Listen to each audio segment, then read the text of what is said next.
Hello. I wanted to do my first episode as a monologue about the media.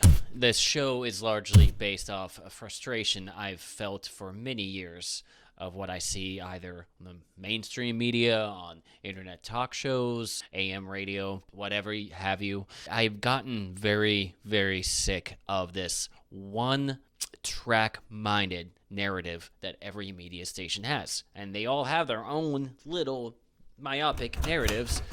And what do you do? So I'm going to discuss media and what it is, why it is what it is, and the problems that arise with what it is due to why it is what it is.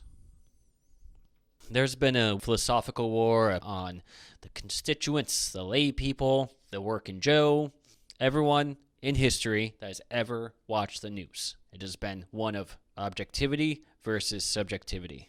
Since the dawn of the Enlightenment in the 18th century, many parts of America started to turn into a more republic feel rather than an aristocratic feel. Before this period, one would think of media as a papyrus or a pamphlet sent from a king to his peasants, from a church to their lay people. All right, now for the 1800s, the very early English papers, two very popular ones were the Spectator and the Tatler. That was a refreshing new take on the way in which we would criticize the powers that be of that generation. They used methods like satire and ridicule to make a point about the ruling class of their time. And during this time, there were very, very smart people that had disdain for media. Very popular among the existentially angsty among us was Friedrich Nietzsche, a German philosopher, and he said about the media, "Sick are they always, they vomit their bile and call it a newspaper. They devour one another and cannot even digest themselves." Makes you hungry. And his contemporary philosopher, Copenhagen philosopher, Soren Kierkegaard said, "The daily press is the evil principle of the modern world, and time will only serve to disclose this fact with greater and greater clearness." Okay, these fellows were not a fan of 19th century media. Modern criticism of the media, not something of a modern invention. It's quite old. As long as the media has been around, criticism of the media has been around in one form or another. Fast forward to modern day media. There's been a great push for objectivity in the media, and not for the reason you may think.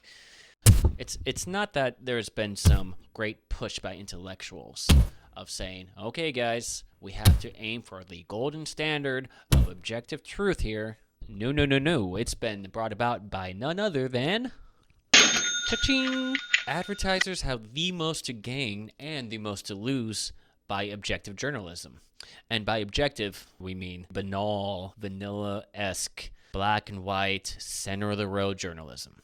They don't want to appeal to a narrow niche of people. They don't want to scare anyone. They don't want to hold anyone in suspense. They want your mainline, middle-of-the-road consumer for their given media channel. If I'm an advertiser in my advertiser's office, I'm telling my advertising buddy, Bill, "Hello, Bill.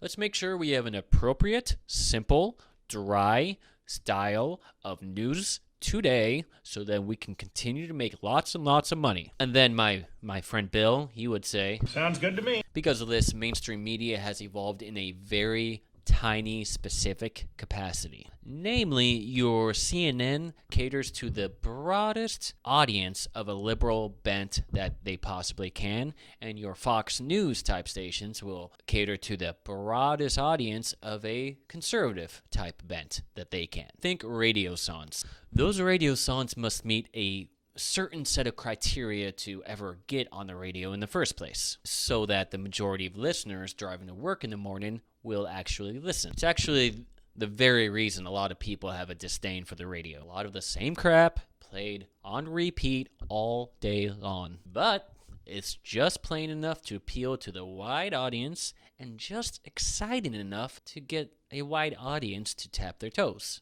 You have yourself the perfect radio song, as well as a modern American news channel.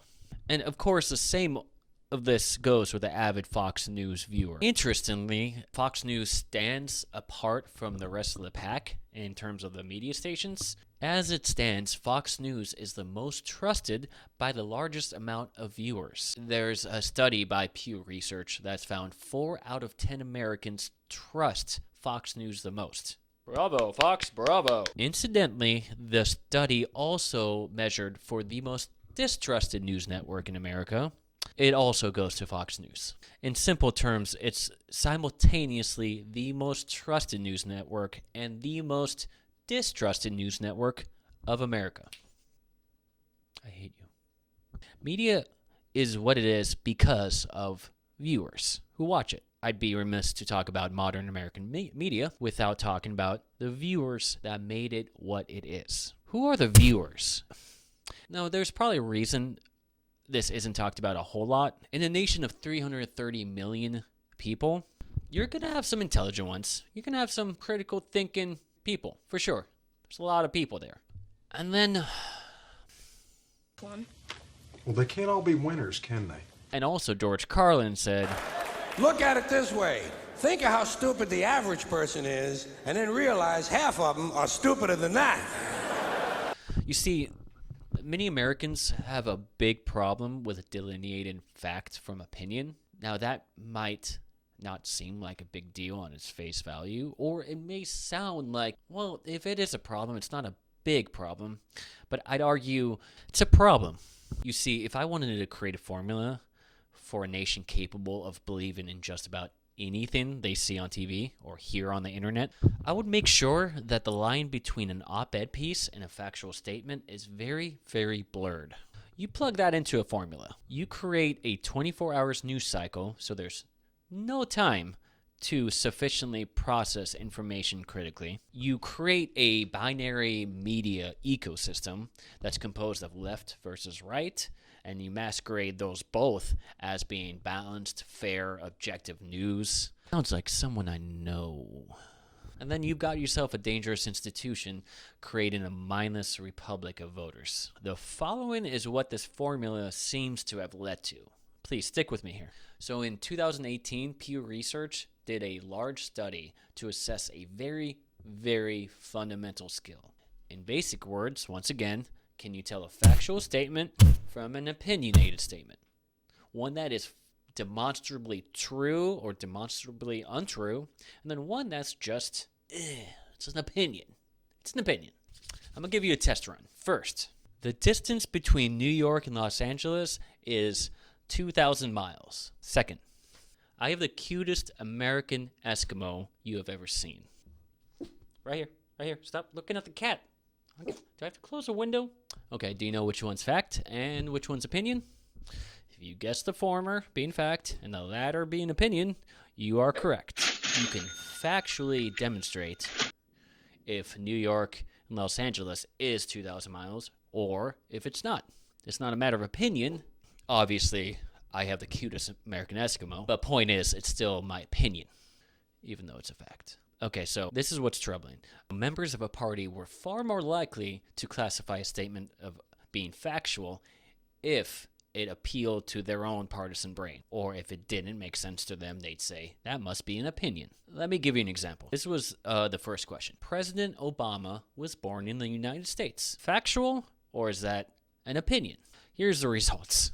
89% of those people that associated with the Democratic Party classified it as factual. So that still leaves 11% of them thinking that's an opinion. However, 63% of people that associated themselves with the Republican Party, they thought that was a factual statement. So, try this one. Immigrants who are in the U.S. illegally have some rights under the Constitution. Factual or opinion? It's a factual, just to skip to the last page.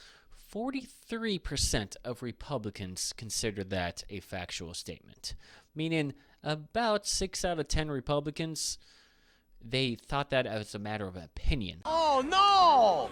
We suck again! For Democrats, 65% of them said that was a factual statement. This study leaves much to be desired. So you may be asking, Will, why is it important that I know some people don't know what to know? Or what to know is just an opinion, you know? Well, one quick example can take us to a 2016 fiasco at the height of the Hillary versus Trump charade.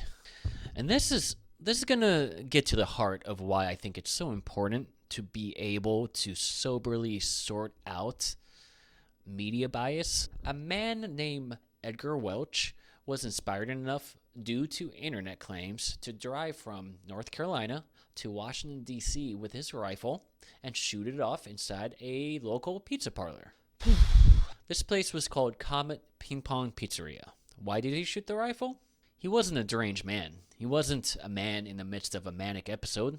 He found it sufficient enough with his partisan brain to believe that Hillary Clinton was running a sex trafficking ring underneath Comet Ping Pong Pizzeria in Washington, D.C. In fact, staffers and the owner, they've received death threats from various people. This is all due to baseless claims on the internet. Now, I know I'm not talking about mainstream media right now, but I am talking about forms of media. Although this is an extreme example, this is an example of how extreme a human being can get without the use of drugs, without the use of unfortunate cognitive abnormalities. He wasn't being a schizophrenic going manic. He was a man with a passion. And if you doubt that, you can see a video of him. It's online, recorded on the way from North Carolina to Washington, D.C. He spoke like a person with well intent for innocent children. He just seemed like a good-natured human being wanting to protect America's youth. If Americans began viewing media through the lens of what it is instead of what it pretends to be, I think the average voter will be exponentially more informed next time we go up to a ballot box, or next time we talk about politics or anything that really matters to another person. Anything worth talking about is worth thinking about from every side, and that's the point of this entire podcast I'm making. We need to think of things from every side. Now, for the Fox News viewer out there, it is the most blatant disregard for the most obvious things. When this network ignores Trump's missteps, his proclivity to immoral reasoning, his lack of intellectual curiosity, I'm trying to say it's okay to see him as he is, as a human that makes mistakes, as a human being that clearly has some issues. He's got some strengths. He made it to the presidency, got that win, but clearly there is a huge story you're missing as a Fox News viewer and the content creator over there in that network. If all you're doing is talking about how great Trump is, it doesn't fly if people start thinking. Likewise, the counter goes to every CNN viewer out there too. If you're going to think all Trump can do is bad, it's not going to bode well for you. If you want the full representation of reality, it's not going to bode well to think Trump as just an evil source that has no capacity for doing good. At the very least, he can turn to any one of his advisors, and some guy can make the right choice somewhere, and all Trump has to do is sign one stroke of his pen, and there you go. A good executive order has just been signed. Right there, Trump can easily do something good. So it's reckless to say, as a liberal-minded person, Trump can do no good. The practical value in all this is that they will see a thinker who can see both sides of the fence. Aside from that practical value of being able to talk to a wider audience, you'll be able to not be fooled, to not drink the Kool-Aid. That's the point. Most Americans drink their Kool-Aid, and the media serves it to them fresh. And I don't have any other metaphors for Kool-Aid. It's Kool-Aid. You get what I'm saying. Probably my favorite quote, it's from a philosopher who's dead now. He was a 19th century British philosopher, John Stuart Mill.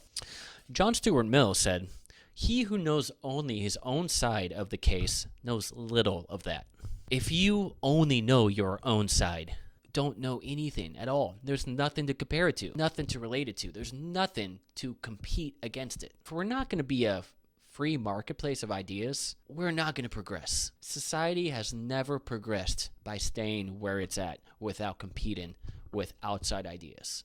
I'm going to leave it there. Also, please subscribe. I'm new. I am brand new. Unless you're looking far into the future, then I might not be so new.